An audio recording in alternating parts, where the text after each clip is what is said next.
குறள் எண் 181. நிழல் நீரும் இன்னாத இன்னா தமர் நீரும் இன்னாவாம் இன்னா செயின். விளக்க உரை. இனிமையாக தெரியும் நிழலும் நீரும் கூட கேடு விளைவிக்கக் கூடியவையாக இருந்தால் அவை தீயவைகளாகவே கருதப்படும். அது போலவேதான் உற்றார் உறவினராக உள்ளவர்களின் உட்பகையும் ஆகும். குறள் எண் 182. வாழ்போல் பகைவரை அஞ்சற்க அஞ்சுக கேள்போல் பகைவர் தொடர்பு. விளக்க உரை. வெளிப்படையாக எதிரே வரும் பகைவர்களை விட உறவாடிக் கெடுக்க நினைப்பவர்களிடம்தான் எச்சரிக்கையாக இருக்க வேண்டும். குறள் எண் 183. உட்பகை அஞ்சித்தற் காக்க உலைவிடத்து மட்பகையின் மானத் தெறும். விளக்க உரை. உட்பகைக்கு அஞ்சி ஒருவன் தன்னை பாதுகாத்துக் கொள்ள வேண்டும். இல்லாவிட்டால் ஒரு சோதனையான நேரத்தில் பச்சை பாண்டத்தை அறுக்கும் கருவி போல அந்த உட்பகை அழிவு செய்துவிடும். குறள் எண் 184. மனமானா உட்பகை தோன்றின் இனமானா ஏதம் பலவும் தரும். விளக்க உரை. மனம் திருந்தாத அளவுக்கு உட்பகை விளைவிக்கும் உணர்வு ஒருவனுக்கு ஏற்பட்டுவிடுமானால் அது அவனைச் சேர்ந்தவர்களையே பகைவராக்கும் கேட்டினை உண்டாக்கிவிடும்.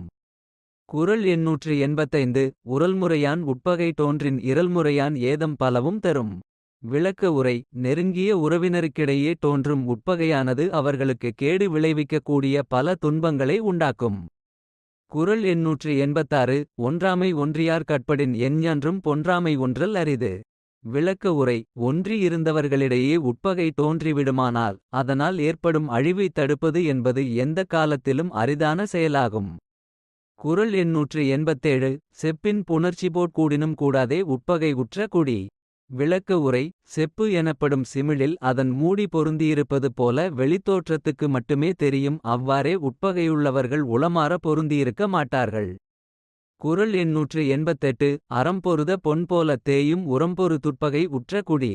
விளக்க உரை. அறத்தினால் தேய்க்கப்படும் இரும்பின் வடிவமும் வலிமையும் குறைவதைப் போல உட்பகை உண்டான குலத்தின் வலிமையும் தேய்ந்து குறைந்துவிடும். குறள் எண் 189. எட்பக வண்ண சிறுமை தேய் ஆயினும் உட்பகை உள்ளதாங் கேடு. விளக்க உரை. எள்ளின் பிளவு போன்று சிறிதாக இருந்தாலும் உட்பகையால் பெருங்கேடு விளையும். குறள் எண் 190. உடம்பாட்டிலாதவர் வாழ்க்கை குடங்கருள் பாம்போடுடனுறைன் தற்று. விளக்க உரை. உள்ளத்தால் ஒன்றுபடாதவர்கள் கூடி வாழ்வது என்பது ஒரு சிறிய குடிலுக்குள் பாம்புடன் இருப்பது போன்று ஒவ்வொரு நொடியும் அச்சம் தருவதாகும்.